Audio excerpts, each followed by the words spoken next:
आज के इस वीडियो में मैं आपको वर्मी कंपोस्ट का लैब टेस्ट की रिपोर्ट की ऑनलाइन एंट्री कैसे करते हैं उसकी कंप्लीट जानकारी देने वाला हूं। सबसे पहले आपको गोधन न्याय योजना की ऑफिशियल वेबसाइट में आ जाना है। आने के बाद यहाँ पे आपको लॉगिन कर लेना है। लॉगिन के पश्चात आपको लेफ्ट साइड जो 3 लाइन दिख रहा है इसमें क्लिक करना है। जैसे आप इसमें क्लिक करते हैं कुछ इस प्रकार से ऑप्शन आपके सामने आ जाता है।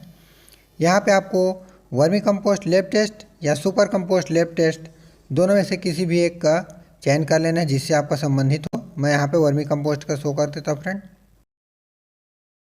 मैं यहाँ पे आपको वर्मी कंपोस्ट को बता देता हूँ। यहाँ पे कुल उत्पादित कंपोस्ट की मात्रा लिखना है। जिस दिनांक तक आपके द्वारा खाद का नमूना लिया गया है उस दिनांक तक कितना मात्रा में खाद का उत्पादन हुआ है वो यहाँ पे लिख देना है। जैसे कि मैं यहाँ पे लिख देता हूँ 500 क्विंटल हुआ था। इसके बाद आपको उसका लॉट नंबर लिख देना है।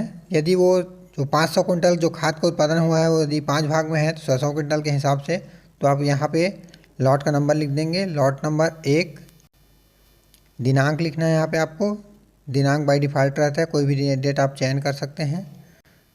डेट चयन करने के बाद आपको लॉट नंबर 1 से आपने कितना सैंपल लिया वो यहाँ पे लिखना है। जैसे कि मैंने लॉट नंबर 1 से 3 सैंपल लिया है वो मैंने यहाँ पे लिख दिया है। अब प्रयोगशाला में विश्लेषण हेतु भेजे जाने का विवरण यहाँ पे भरना है। हमने सैंपल ले लिया है उसे आपकी कब भेजा गया है लैब टेस्ट के लिए वो आपको लिख देना है।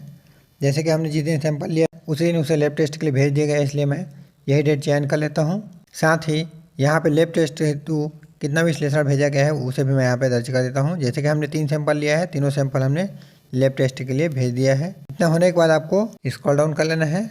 यहाँ पे विश्लेषण उपरांत प्राप्त परिणामों का विवरण आपको भरना है। जैसे हमने लैब टेस्ट के 3 सैंपल भेजे थे उस तीनों सैंपल में से वो सैंपल का परिणाम कब आया वो आपको दर्ज कर देना है। जैसे कि ये 8 दिन 20 दिन के बाद आया। कितने सैंपल का परिणाम आया वो आपको लिख देना है। यदि तीनों सैंपल का आ गया है तो आपको तीनों सैंपल का परिणाम यहाँ पे लिख देना है। लिए गए तीनों सैंपल्स में से कुल मानक नमूनों की संख्या कितना है वो आपको लिख देना है। यदि किसी प्रकार से अमानक नहीं आया है तो यहाँ पे आपको 0 कर देना है और इस वाले भाग में आपको 3 लिख देना है क्योंकि हमने 3 सैंपल लिया हुआ था और तीनों ही हमारा सैंपल मानक आया है। अब यहाँ पे आपको सेव करे भाग में क्लिक कर देना है। जैसे आप ऐसे करते हैं आपके द्वारा खाद का लैब टेस्ट का रिज़ल्ट सफलतापूर्वक ऑनलाइन एंट्री हो जाता है। किसी प्रकार से कोई जानकारी समझ ना आया हो तो मुझे आप कमेंट करके भी पूछ सकते हैं। इसी प्रकार आप सुपर कंपोस्ट का भी खाद का लैब टेस्ट की जानकारी को आप इसी प्रकार ऑनलाइन कर सकते हैं। आई होप ये वीडियो आपके लिए मददगार होगा। यदि ये वीडियो पसंद आया हो तो वीडियो को लाइक शेयर जरूर करें और चैनल में नए हैं तो चैनल को सब्सक्राइब करना ना भूलें। मैं मिलूँगा आपको एक नवीन तकनीकी जानकारी के साथ। Till then good luck, stay safe.